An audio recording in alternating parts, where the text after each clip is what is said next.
dive into Proverbs in just a moment. Yes, Kelly. Okay, I talked to Senn SD yesterday. Yeah. And they're still looking for a few more counselors for camp. Okay.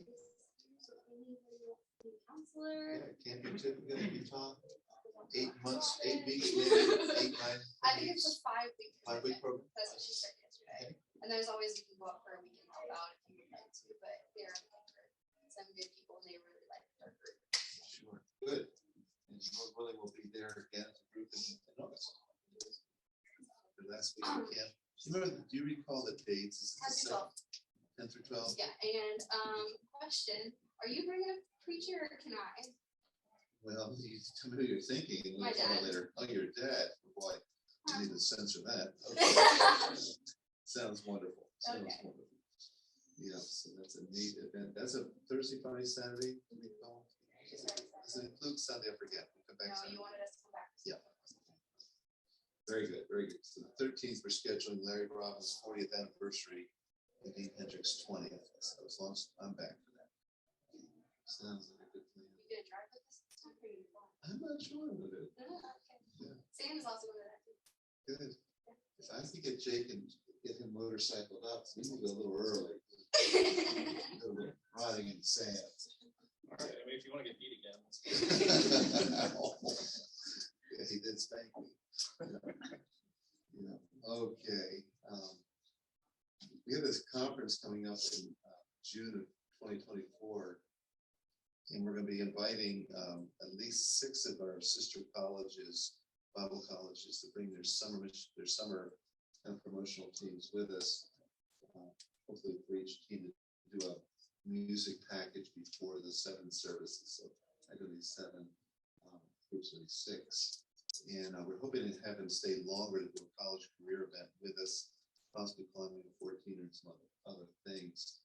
But I'm just curious, how many of you would be interested in a college career choir that week? Just getting a pulse. So I have a meeting this week to talk about these things. Maybe we'd be interested if we have 4, 5, 6 colleges and we do one big choir together, just colleges. Anyone interested in this career? We've got a piano here. There's the piano. Okay, well that's something interesting. How many of you sung cowboy songs? How many of you play guitar? I know ukuleles, but that's usually not a cowboy instrument. Any guitar players? Who do we have? I used to. So you play? Yes, you do. I don't think so. No, it's not all mine. Does anyone play guitar? Does anyone play fiddle? You do? Okay. Does anyone play the bucket, the tub? The tub. Does anyone play the tub? With the string.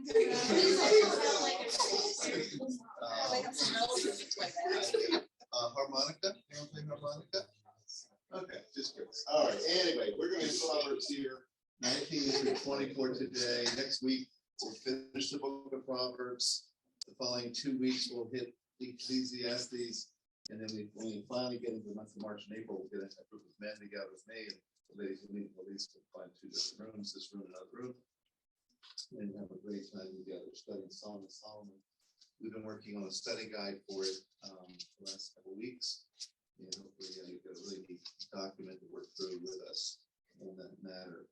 So kind of the format of Proverbs, there's 20, 30 Proverbs, each chapter. So it's hard to go through every single verse, and our class is more of a survey format. But we're going to go through these 6 chapters. I have some of my favorite verses I've written for each, and a topic I'd like to talk on. But I don't want to shortchange you if there's a verse that you'd like to say, this verse has had an impact on my life. It's influenced me, I think, on this. This one kind of jumped out of the chapter. So let's start with chapter 19.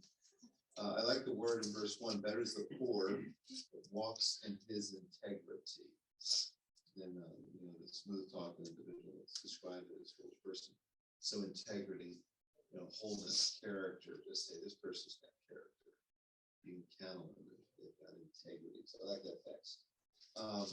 We talked about being hasty and what happens when people are. So verse 2, also that the soul be without knowledge, it is not good. And he that paced this with his feet sitting. We're gonna see some hasty decisions here in a couple of these chapters. So just a question here, why is being hasty so often so dangerous? So you think about that for a moment. So I like to do whitewater rafting, and our favorite river had been the Chattooga. And it's a beautiful river, comes out from the White Mountains of North Carolina and comes down the borderline of South Carolina and Georgia. And it's a beautiful, pristine river. Section 2 has one class 3, maybe the water level's up a class 4 rapid, but most of the rapids are 2s and 3s. But when you come to the one, the class 3, class 4, some people just go through those things. You can't see all the way, you're on the river, and you're coming between two. One's called the shoals, and you're going between big rocks, and it kind of drops down, and you gotta make a quick bend to the right. The problem is sometimes there's logs in there. So the hasty person just, hey, I'm on the water, I see an opening, I'm just gonna shoot that rapid.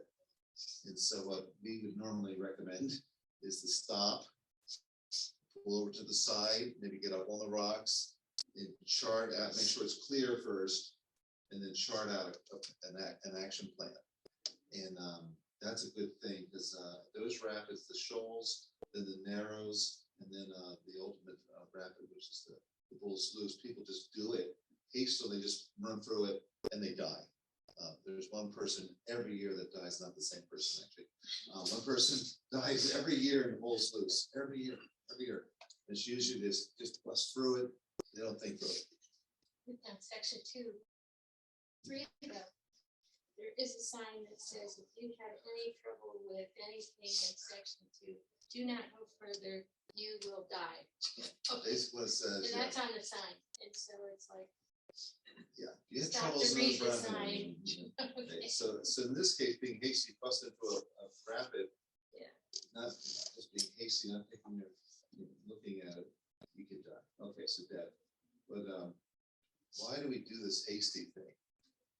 What are some topics that, boy, I better be careful this one? I mean, some people delay so long, they engineer the thing to death and get nothing done.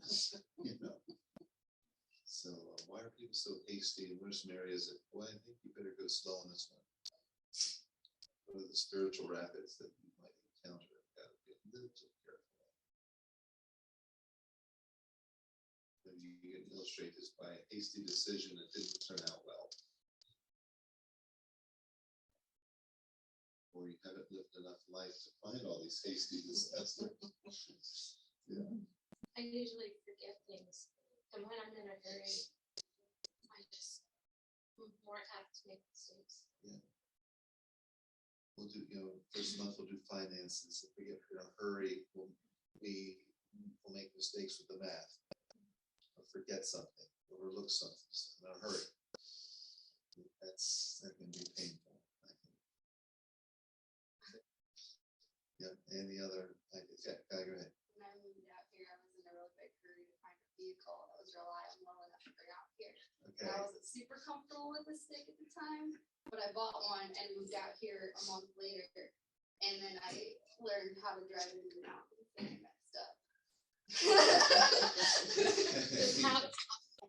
She doesn't drive it anymore. I took it home and sold it. You saw that snake in the car, by the way. No, I So didn't. this is a classic in shopping where you spend, whether it's a high end, you're spending a lot of money on a vehicle, hasty decision there can get you in trouble. Other impulsive maybe purchases, do your homework. My son, bless his heart, John, has a great business. And he has guys that work for him, the rough guys. He has a tree company. So he's buying another truck, and they used to have multiple trucks. And he buys a new truck in this case, beautiful Dodge, big diesel thing. And he's in a hurry because his other truck's down, and he could lose thousands of dollars a day if he doesn't get that truck right. So he gets his new Dodge truck. We were visiting, drives it home, and when he's home, he realizes it's a 2-wheel drive. And he cannot do his work without 4 wheels. He just assumed it was a 4-wheel drive. So he has to take the truck back and work through all the, selling it back and getting another truck. It's very costly time, everything else. It's horrible. And he'll tell you, I was just in a hurry, man, another vehicle mistake. Very easy with vehicles. Where's another hasty one you can? Actually, when I go to the airport, I'm in a hurry, packing and throwing stuff together, I'm running late, and man, I have forgotten tickets, wallets, phones. My worst case, I was going to California for a mentoring trip speaking, and was in a hurry and left the phone in the guy's car to drop me off. I have no phone. In today's age, no phone is like, are you kidding? You can't live. I don't even know where I'm going. I have no map, I have no eyes, I have no contacts. So I ended up getting up into the mountains, and I went into Pizza Hut, and I said, could one of you kids help me out and go on Facebook and throw out a warning, say Pastor Senn is in Bear Lake, and if anyone knows me, please call my wife or call the Brox at Ironwood. And I was sending out signals every media way I could. And so finally someone came and picked me up at Pizza Hut. It was really cool. So I was in a hurry, didn't have my phone. At the airport. It's not my story, but like my mom one time where we were all in the airport together, and we were coming onto the airport, right? And like whenever she puts on lotion on her hands, she'll take off her engagement ring. And so she actually left her engagement ring on. And by the time we got to the baggage claim, she didn't realize that she had left it there. And then when she looked at her hand, she looked at it was gone. Sickening. She like sprinted. I think she was in heels that day too. Down to like, the thing is, that thing's like an heirloom, I guess, because that was my dad's mom's engagement ring too. So it was like, it was crazy because like she was having like a mental breakdown. She literally started crying in front of like the airport, like to let her back in. It was bad, but then like one of those things where like we were just in a rush to get down to like the baggage claim and everything that we like she totally forgot about it. And like she was lucky because someone was actually there and they actually found it. But she was freaking out, and that's why she like never wears it when she goes on trips. So she like never wears. Like my dad and my mom both got like these like plastic ones that they'll wear, like, like to show they're married and stuff like that. But like they stopped bringing like the real expensive ones because they like my mom's like never after. Never yet. It was really bad. So excellent. It was a catastrophic time. So I remember that one clearly. That's funny. Any other hasty story that got you in trouble? Lying something, going somewhere, losing something, forgetting something? Yeah, I think the worst thing the worst time I ever hurried was years ago when we just moved out here. I wasn't used to driving in snow, and we were at some kind of program up in Longmont at the school our kids went to, and I needed to bring them home, but I had a carload of other people, and so so I was so anxious because it started to snow, and I thought, and I'm used to driving, I grew up in a very heavy snow area and went to school, Western New York, all the lake effects and things that came from there. So it's not like I didn't know, but anyway, it started to snow, and I thought, we need to get going. We gotta get out of here. And so the Robbins got in, I think Aaron got in, whoever else got in the car. And so I thought, okay, it's time to go. And Ted wasn't in the car. So she drove home. Yes, I drove, and I got right to 104th, and just then I started running through my mind all the things I needed to get done for the next day. And then it was like, Ben, where's Ben? So I was only, half a mile from home.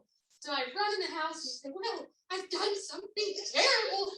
And it was a horrible drive coming down, and I thought, we've got to turn around and go all the way back and get in. But what happened, he ended up staying with Mr. Peterson. Oh, he did? Yeah, he stayed overnight. And so it's so funny, because over the years, every once in a while, Ben would say, Mom, would you tell me again? Why did you forget this? Yeah, that's true. You were in a hurry. That was the worst. So haste, you lose your kids. Okay. All right. I think the point's well taken. All right. Don't be hasty. Be careful. All right. Chapter 19, verse 11. Discretion of man, the person's anger, he has control of emotions. In control that, and hurt even, push it off. But it's also glory to pass over transgression. You know, there are times that you have to confront sin, but often, you know, love says, you know what, I'm just gonna forget this. I'm just gonna cover this. And I remember the boy who threw a rock at our car and put it in the car. I said, do I tell his parents? I get the kid in trouble. And the parents were going through a rough time. And I said, you know what? Let's just forgive this. And went down to the river and threw the rock in. 18-month quicksand and symbolized my forgiveness. We're going to drop this one and cover this one. Literally water, rock. So I like that text. Okay, verse in chapter 19 that draws your attention. Something chapter people have comment on. Chapter 19. Verses.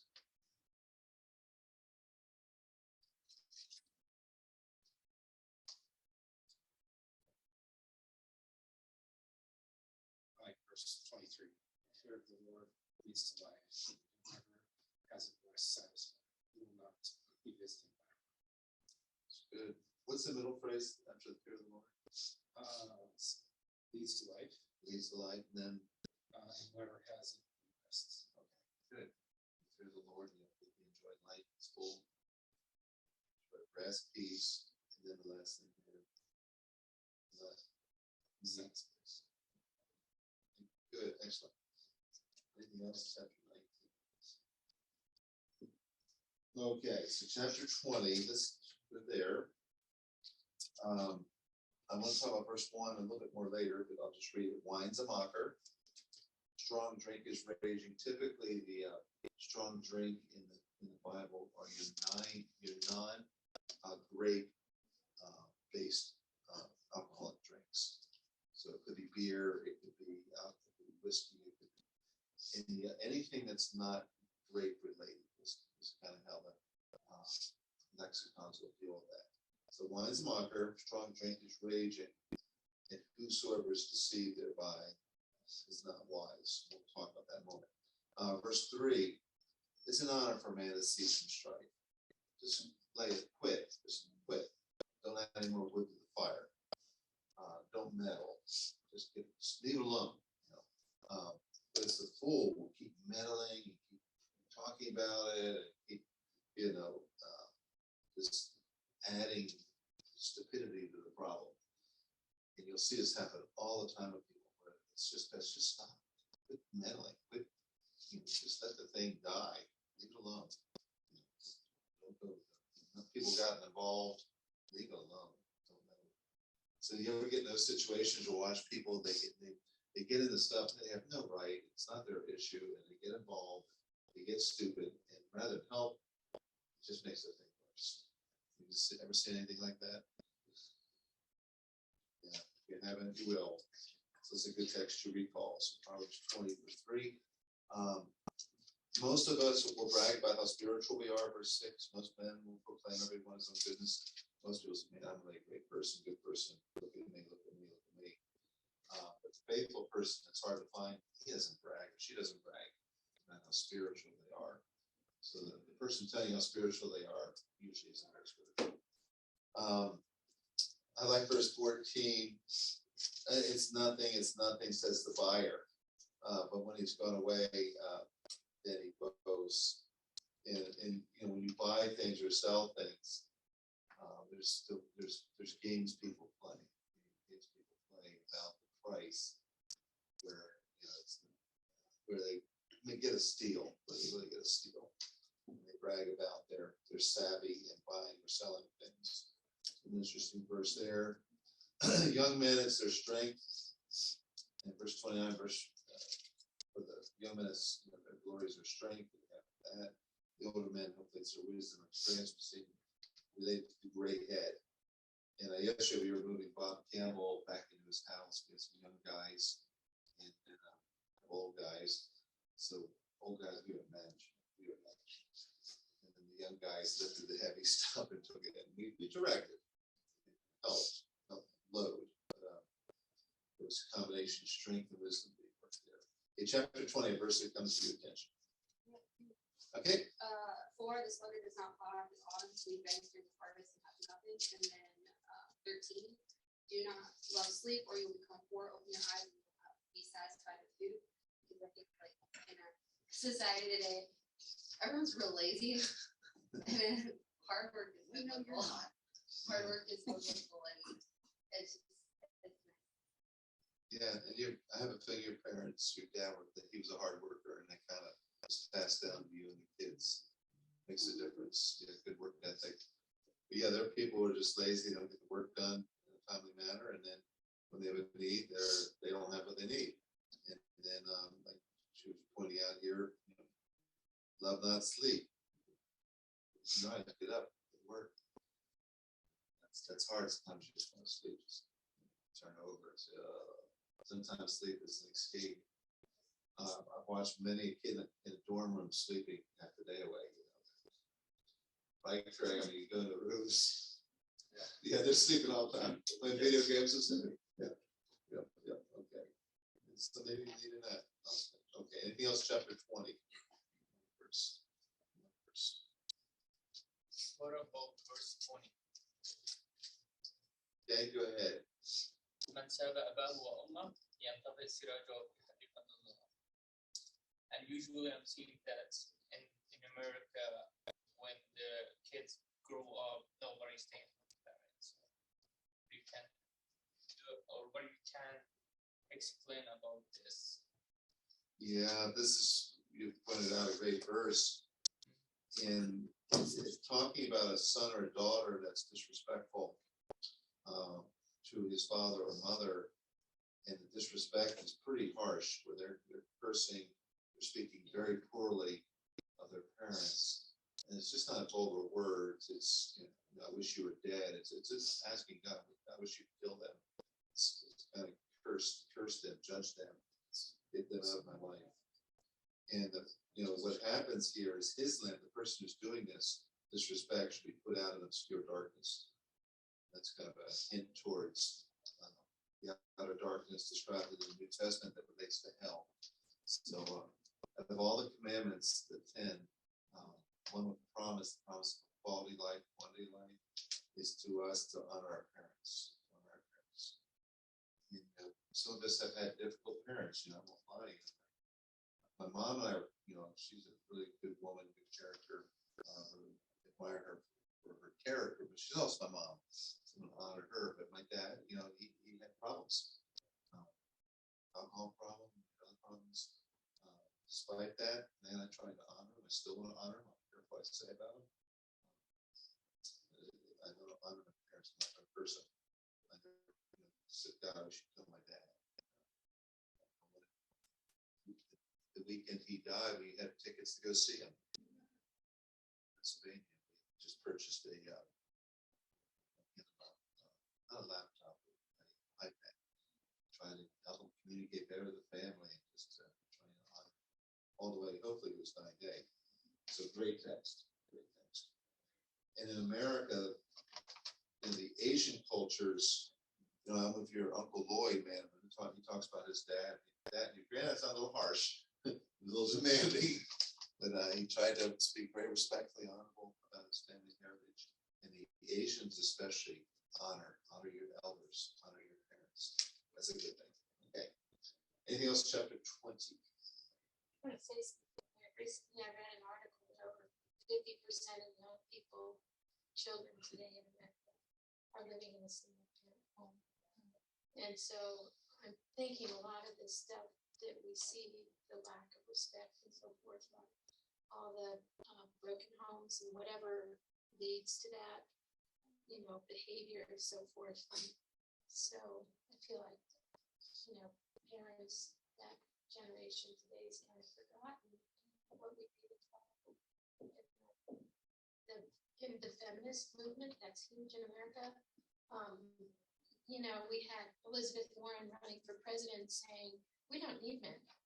And there's been this whole thing of women trying to take places of men. And so strong men we need in our country so much. And I think the strength of the description in the Bible is so important. But how many times have you gone into restaurants that had very effeminate looking men wait on your table I have to think that they are lacking the role models that they need and the importance, when it talks about kids and so forth.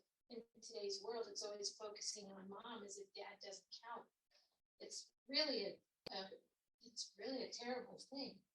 And so we need really strong men to lead families, not harsh or bad or whatever, the strong godly men lead. Okay, chapter 20. I like this. If you have someone that you're really praying for, this is a great text, Lord. The king's heart's in your hand, and it's a pretty prominent, powerful person, and you're able to turn his heart wherever you desire, like a river kind of turns through the valley. All those serpentine terms, you can turn a king's heart whatever direction you will. So we pray for people, Lord, open their heart, work in their heart, turn them in the right direction. So I like that text. The verse 5, here's your hasty text, where the thoughts of the diligent, the person who thinks through things, the person who plans, does the research, leads to plenteousness, but everyone that is hasty and leads to poverty, leads to lack. Verse 17, if your whole goal in life is pleasure, you're going to be a poor man, both physically and spiritually. If you look for a life of luxury, that's a bad pursuit. Sometimes God gives you that as a byproduct, but that's your pursuit. You got it wrong. So Proverbs is saying here. The person who guards his mouth, verse 23, guards his soul from troubles. You think about most of our troubles, it's because we said something stupid, something we shouldn't have said, or an untimely statement. Okay, chapter 21, any verses that you like to highlight? 21.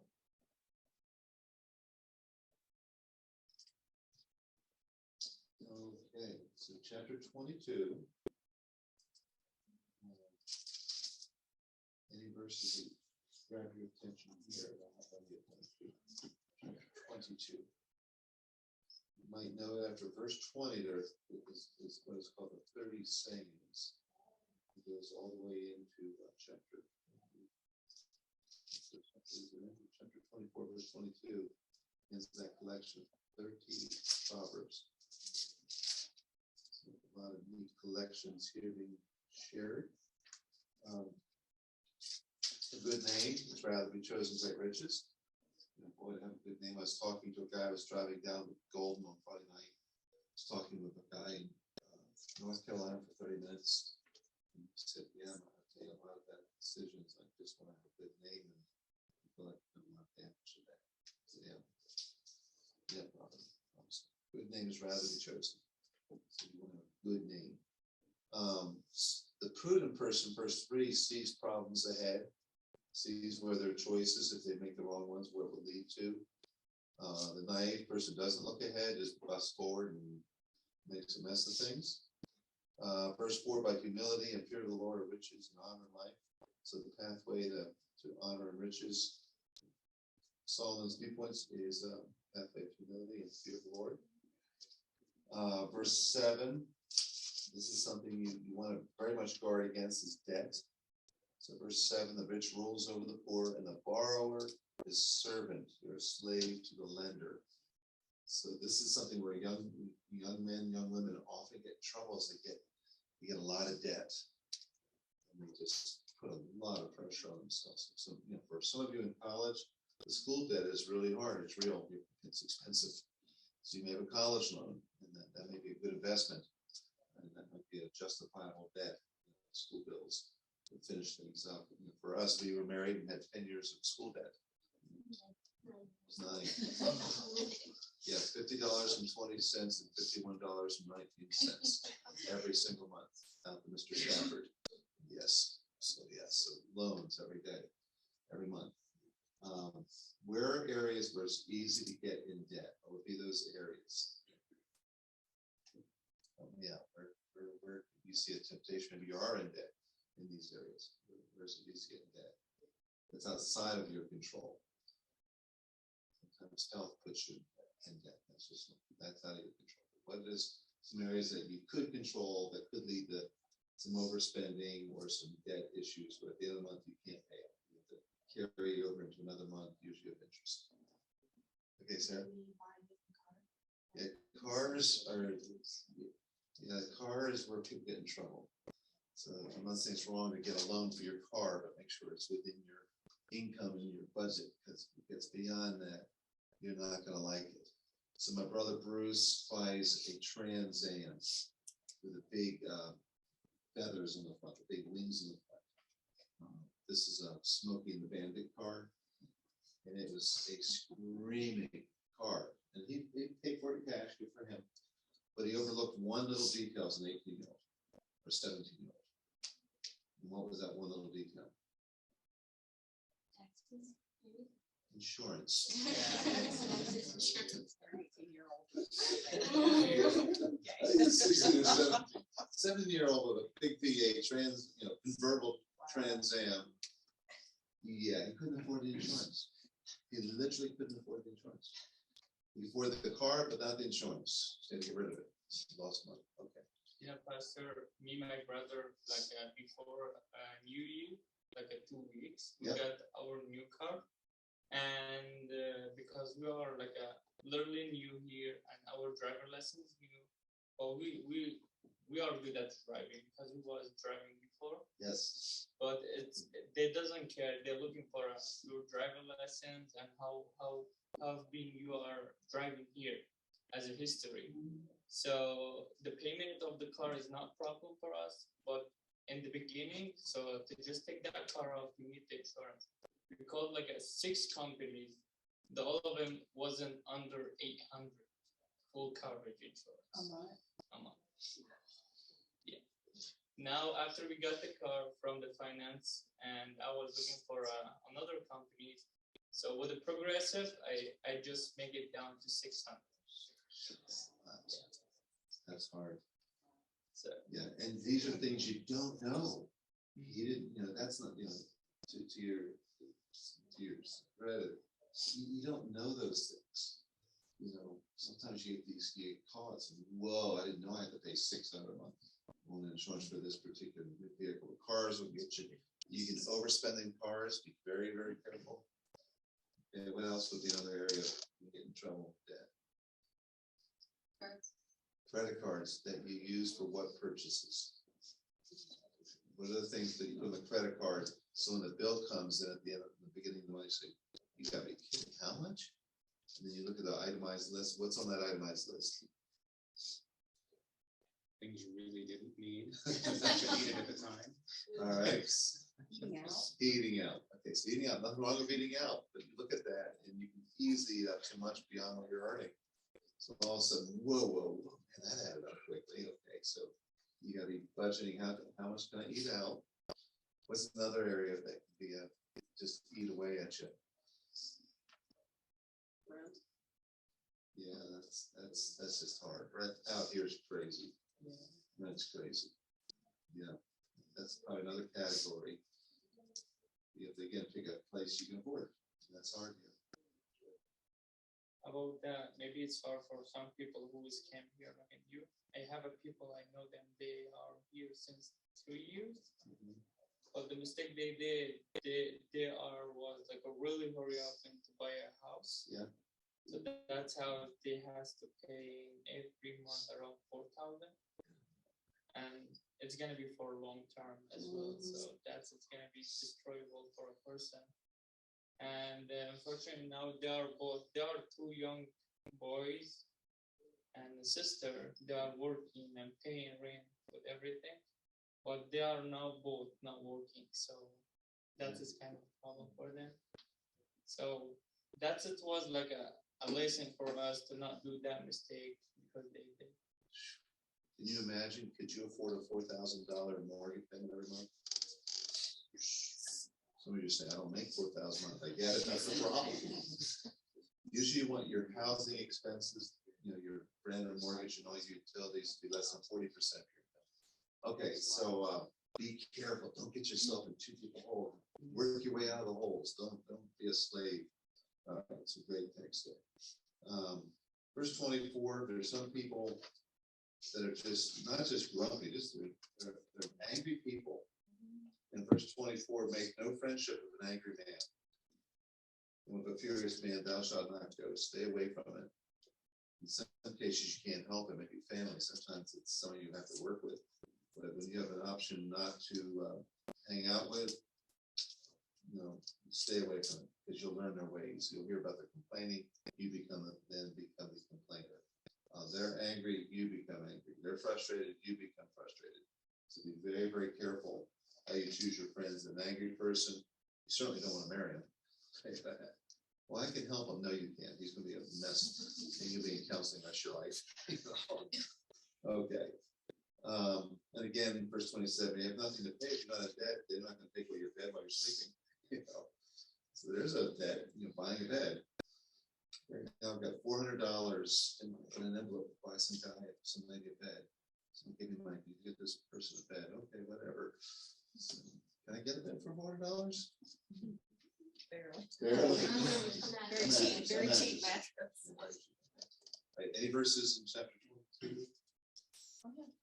Okay. Verse 11 and 17. Okay. 11, it says, he who loves purity of heart and his speech is gracious will have a king as his friend. And then verse 17, incline your ear and hear the words of the wise, and apply your heart to my knowledge. Both of those kind of bring me back to the idea of being hasty, and then taking your time to really hear the words of wise counsel. So from our parents or from God's word, taking the time to just pray about a big decision. But I really like verse 11 just because the idea of a gracious speech can go a really long way, especially when dealing with people that are not patient or kind, just kind of giving them some extra grace with how you talk to them. It's really important. That's huge. It's a rare thing you see. Good. Excellent. Anyone else? Verse 13 we used a lot with our kids. It says the lazy man says there's a lion outside. I'll be slain in the street. So, we've got a project to do it. It might be spitting a little bit of rain. The kids go, oh, no, we can't do that. And so all we had to say is, there's a lion in the street. Okay. So they, it's just an excuse for not doing what you need to get done. So that was, it became a source of A code phrase. entertainment, yeah, in our house. There's a lion in the street. Okay. Yeah. Anyway. It's good. In chapter 23, I often thought of this with my own sons. My son, give me your heart. And with our boys, which part of parenting is you want your kids to give you their heart. Do they trust you? That they love you, willing to listen to you, respect you. And typically when children give to their parents their heart like this, it's a lot easier for them to give God, their Heavenly Father, their heart. So parenting, you're trying to build these relationships within your home so that they will have a closer connection with God as they pursue the Lord. So I would like that text. Probably the verses that really caught my attention just for us as a group is verses 29 through 35. We'll look at that just in a moment. But in chapter 24, wise counsel for safety, verse 6, don't quit. The person faints in the day of adversity, their strength is small.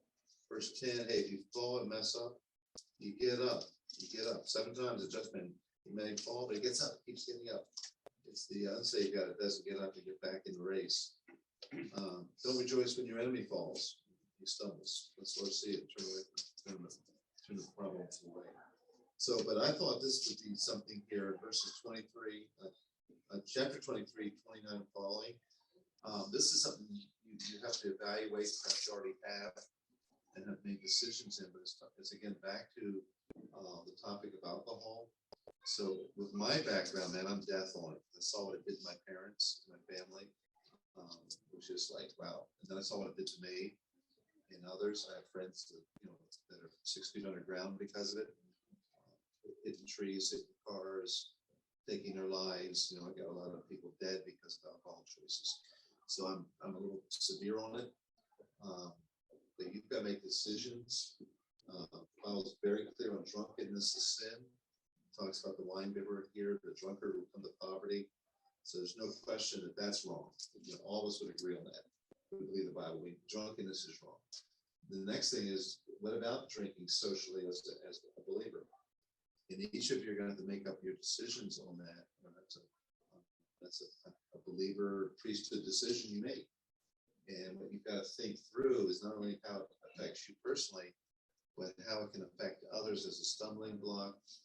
And so I've just chosen, I think, for myself, the most loving and most wise path is just to avoid it in my life. That's what I do personally. Lisa does that. But you have to work through it. And this is a passage that may influence some of your thought. You know, that's why it's here. But who's the person with woe? Who's the person with sorrow? Who's the person who's got relational strains, contentions? Who's the person with battling? Who's got, you know, injuries all over their body? Who's got red eyes, big red nose? It's the person drinking, you know. I've got stitches on my body when I was drunk and did stupid things. I remember coming into the dorm room, probably as a sophomore, just 2 a.m, yelling, screaming, waking everyone up. I would wear my skis down the hallway, and, you know, just obnoxious, really stupid stuff.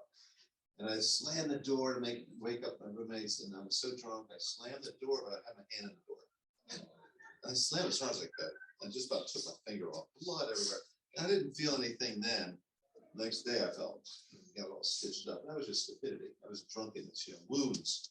And it talks about these stupid wounds without cause. There's no reason for it. It's dumb. A lot of harm. When you're drinking, you may not personal harm, but you turn cars upside down. You know, I remember turning a car upside down, just driving way too fast under the influence. Thought I could make the turn. Didn't make the turn. I rolled the thing. And the ceiling of the car came down to the seat. Fortunately, I was thrown down below the seat. The girl next to me was thrown down below the seat, or we would have been either decapitated or crushed. And it's a really odd feeling when you get out of the car and they pull you out and you look at your car and the wheels are upside down.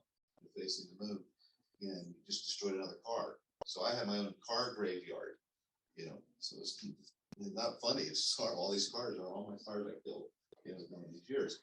So pretty stupid, you know, choices. People you could kill. And then it says, verse 30, they that tarry long at the wine, those who go beyond what they should, and they that go to seek mixed wine, look not thou upon the wine when it's red, when it gives its color in a cup, and it moves itself aright. And what's happening, Proverbs is saying, hey, there are those who are looking for the effect of alcohol, and if they can, they'll hype it up. They'll get even more potent. And today we can make some pretty, when you look at the proof, there's words on the side of the bottles that tell you how potent that stuff is. It's kind of like a good cup of coffee. We have a really good coffee we got from Cody Anderson, and its cupping rating is 85 to 87. That's pretty good. Yeah, that's gourmet coffee. Specialty coffee. Alcohol has different numbers that tell you certain things.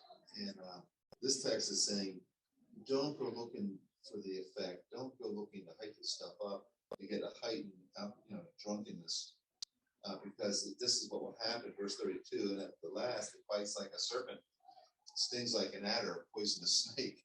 You know, you're gonna get bit. You're gonna pay the price with this type of choice. And then it's really funny. Thine eyes shall behold strange women, and thine heart shall utter perverse things. And it's really funny. The more you drink and get drunk, everyone looks better. Yeah, well, that ugly, you know, 100-year-old woman, she's looking like a beautiful 16-year-old. You know, I'm just telling you, this is what this is saying. That your mind is delusional. You don't think right. You don't think right. You know, you make some really stupid decisions, and your mind and your heart's uttering perverse things.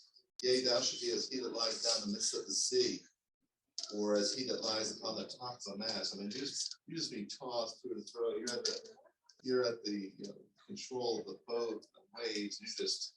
You're not in a good position. You know, I thank God I'm alive. There's times I was so drunk I'd be sleeping on the top of a car, and my friends would take me home, and I'd be in front of the car. That's not a good place to be sleeping or buzzed out. then they take you home in the front car. You do turn, you can't roll off. That happens. I get run over. Yeah, it's really stupid stuff.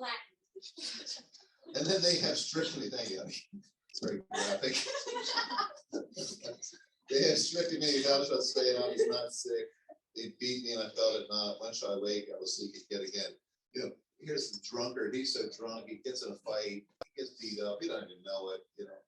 I can still see Slow Joe when he visited us in Clemson. He said to Joe, you can stay in our little guest house, church, and the 10 Commandments we made up for him. And what he would do, he'd go down to the bars in Clemson, and he would talk to, you know, as he was getting drunk, he would evangelize, in a sense. He would tell all the people he's drinking with, you need to go to University Baptist Church. My best friend's the pastor. You need to go there. You need to come down. It's the greatest church. And Joe was a beast of a man. He was like 6'2", probably 210. He was a world-class runner, Olympic level runner. Powerful guy. No one could outrun him. And he was like one of the fastest guys in the country. And no one ever beat him up until Clemson. And they had some big, what do they call them at the doors? Bouncers. And they were behemoth men, 280-pound monsters. And they just spit him out. They just beat him into a pole. And I remember last night he was with us, and we said, Joe, this isn't working. I literally said, tomorrow morning we're leaving. I don't know where. You tell me where you want to go in America. I'll drive you there. Tomorrow we're leaving. And but that night he was so beat up. He never felt it. That's what it's talking about. You get beat up. You say stupid things. But the next day you wonder, what did I do last night? Who was I with? What have I destroyed? What messes am I in? Man, why is my body like this? Where's all my money? You know, and these seem pretty extreme statements. And he is giving some of the extreme consequences of this lifestyle that he describes here. And the point is, most Christians don't ever think they'll get here. Okay, you see, that's not me. I'm not this. You know, I'm not going to be sleeping around with everyone. I'm not going to be driving cars off of hills. I'm not going to be rolling vehicles. I'm not going to be in jail. I'm not going to beat up. But it all starts with that first drink. And some people are able to drink in restraint and responsibly, as they say in the ads. But there are those who just can't handle it. And in my family, we just couldn't handle it. My personality, it's all or nothing. It's all or nothing. And there's others who, man, they get on this path and they make choices. And I'll just leave with one story. This is a big topic we need to come back to, but because you got all the pressure on you. And for our Europeans, this is a whole different story for you. I mean, Germans, good night, okay? Believe me, I understand. My family there. But I remember one story, it's a true story. There was a high school girl, and she was with her friends. She was 17, I think, 16, 17. And her friends said, hey, let's party this week. Let's party tonight. And she said, hey, that'd be great. Let's do it. She said, my parents have a little bar, and underneath the countertop, they had some bottles. And she said, I'm going to go and I'll just get some of the whiskey from my dad. And then I'll find a friend to buy some and I'll replace it later. So let's get together and party night. So these girls got together and they had a lot of fun, and they drank too much. And as they were driving, the girl ran into another vehicle, her fault, and was killed instantly. They were all killed. And it was just one of these terrible, tragic stories. And the father of this girl, the 16, 17-year-old, was just devastated over the loss of a daughter. And he said, I am going to kill the person who served my underage daughter alcohol. I'm going to kill him. Whoever that person was. And he had no idea where she got the alcohol from until later, as he was working through his own bar and he looked under the cabinet, he realized there were several bottles missing. And that was the bottles that were found in the car. And he realized, I killed my daughter. I made it available. And the point there is, you may be able to handle this stuff, but what about your kids? I got 3 sons. Do I want to leave an example for them that opens the door? Do I want to leave a door open for my grandsons and daughters? For me, I'm going to choose the highest road, the safest road, I think the most loving road. I'm just going to work. That's my choice. So, Okay, I will pray for us. We'll come back. This is a big topic. There's more verses on it. And I heard for you guys, you're in a tough spot. You're under a lot of pressures, socially, culturally. You're under a lot of financial pressure. To hear these stories you just said, that just breaks my heart. Okay, breaks my heart. And see people in such bondage to sin, to debt, to ignorance, to others. All right, let's go. Heavenly Father, thank you for our time together this morning. You know the pressures, the challenges each of us face. You know the temptations. You know, temptation in itself is not sin, but if we take the bait, then we have chosen sin against you. So Lord, help us to make the right decisions, the best decisions, the wise decisions. Lord, protect every one of us here. And thank you for this time. Bless our morning service. In Jesus' name, amen. All right. Thank you for your time. It's a men's song.